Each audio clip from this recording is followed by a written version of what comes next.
નમસ્કાર દર્શક મિત્રો, એસડી ન્યૂઝ ગુજરાતી ચેનલ પર આપનું સ્વાગત છે અને હું આપની સાથે વૈશાલી પુવારુ કરીશું નજર આજના સમાચારો પર।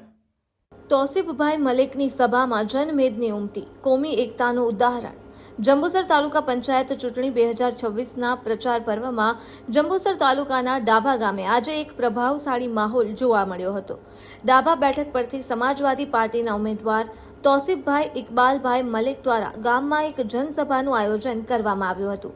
આ મિટિંગમાં ડાભા ગામના હિન્દુ અને મુસ્લિમ સમાજના લોકોએ સાથે મળીને હાજરી આપી હતી, જે ગામની મજબૂત એકતા દર્શાવે છે। સભામાં હાજર તમામ ગ્રામજનોએ એક અવાજે તૌસીફભાઈને સમર્થન જાહેર કર્યું હતું। લોકોમાં આપણા જ ગામના ઉમેદવાર તરીકેનો ભારે ઉત્સાહ જોવા મળ્યો હતો। ગ્રામજનોએ જણાવ્યું હતું કે અમે તૌસીફભાઈને જંગી મતોથી વોટ આપી વિજયી બનાવશું અને તેમના પર સંપૂર્ણ વિશ્વાસ વ્યક્ત કર્યો હતો। આ સભા બાદ ડાભા ગામમાં તૌસીફભાઈ મલિકનું પલ્લું ભારે દેખાઈ રહ્યું છે અને ચૂંટણી જંગમાં નવો વળાંક આવ્યો છે। Reporter Saddam Malik, Jambusar, SD news Gujarati.